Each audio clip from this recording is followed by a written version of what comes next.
جو ظلم اور گناہ کرنے میں مصروف ہے اسے اپنے گناہوں پر ندامت و شرمندگی کا اظہار کرتے ہوئے توبہ استغفار کرنا اور نیک اعمال میں مصروف ہو جانا چاہیے، ورنہ یاد رکھیے کہ مرنے کے بعد کا سفر انتہائی طویل ہے، بہت لمبا سفر ہے۔ جہنم کی گرمی بڑی شدید ہے، اہل جہنم کا پانی پگھلے ہوئے تانبے کی طرح اور جہنمیوں کی پیپ ہے، اور جہنم کی قید بہت سخت ہے۔ جہنم کے سب سے کم عذاب کے بارے میں حضرت ابو سعید خدری رضی اللہ تعالی عنہ سے روایت ہے، حضور نبی کریم صلی اللہ تعالی علیہ وآلہ وسلم نے ارشاد فرمایا، جہنم میں سب سے کم عذاب جس شخص کو ہوگا اسے آگ کی 2 جوتیاں پہنائی جائیں گی جن کی گرمی کی وجہ سے اس کا دماغ خود رہا ہوگا۔ یہ جو میں نے آپ کو عرض کیا ہے حضور علیہ الصلوۃ والسلام کا فرمان، یہ صحیح مسلم کتاب ہے، اس میں لکھا ہے، اور حضرت نعمان بن بشیر رضی اللہ تعالی عنہ سے روایت ہے، حضور نبی کریم صلی اللہ تعالی علیہ وآلہ وسلم نے ارشاد فرمایا،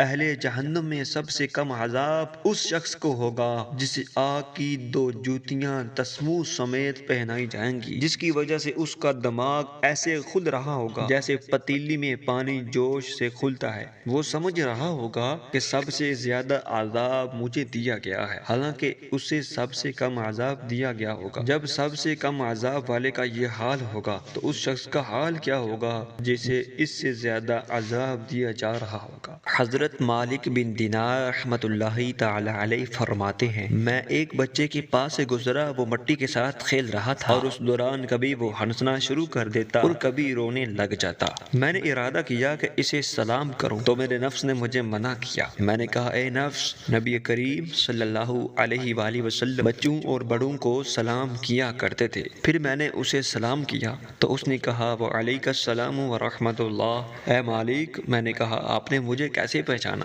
اس نے کہا، عالم ملکوت میں میری روح نے آپ کی روح سے ملاقات کی تھی تو اس نے مجھے پہچان کروا دی جو زندہ ہے اور اسے کبھی موت نہیں آئے گی۔ میں نے کہا، نفس اور عقل میں فرق کیا ہے؟ اس نے جواب دیا، نفس وہ ہے جس نے آپ کو سلام کرنے سے منع کیا، اللہ اکبر، اور عقل وہ ہے جس نے آپ کو سلام کرنے پر ابھارا۔ میں نے کہا، تم مٹی سے کیوں کھیل رہے ہو؟ اس نے کہا، میں مٹی سے اس لیے کھیل رہا ہوں کہ ہم اسی سے پیدا ہوئے اور اسی کی طرف لوٹ کر جائیں گے۔ میں نے کہا، تم کبھی روتے اور کبھی ہنستے کیوں ہو؟ تو اس نے کہا، جب مجھے اپنے رب کا عذاب یاد آتا ہے تو میں رونا شروع کر دیتا ہوں، اور جب مجھے اس کی رحمت یاد آتی ہے تو میں ہنسنے لگتا ہوں، اللہ اکبر۔ میں نے کہا، اے میرے بچے، تمہارے نام اعمال میں تو کوئی گناہ نہیں جس کی وجہ سے تم رو، کیونکہ تم تو مکلف ہی نہیں ہو۔ اس نے کہا، آپ ایسی باتیں نہ کریں، کیونکہ میں نے اپنی والدہ کو دیکھا ہے، میں نے اپنی امی جان کو دیکھا ہے کہ جب وہ آگ جلاتی ہیں پہلے چھوٹی لکڑیوں کو جلاتی ہیں پھر بڑی لکڑیوں کو جلاتی ہیں۔ میں نے دیکھا ہے وہ بڑی لکڑیوں کو چھوٹی لکڑیوں کے ذریعے ہی جلاتی ہیں، پہلے چھوٹی لکڑیوں کو جلاتی ہیں آگ میں پھر بڑی لکڑیوں کو۔ میرے دل میں خیال آتا ہے کہیں ہمارا حال بھی اسی طرح نہ ہو جائے، کہیں ہمارا حال بھی یہ نہ ہو جائے کہ معاملہ قیامت والے دن الٹ ہو جائے۔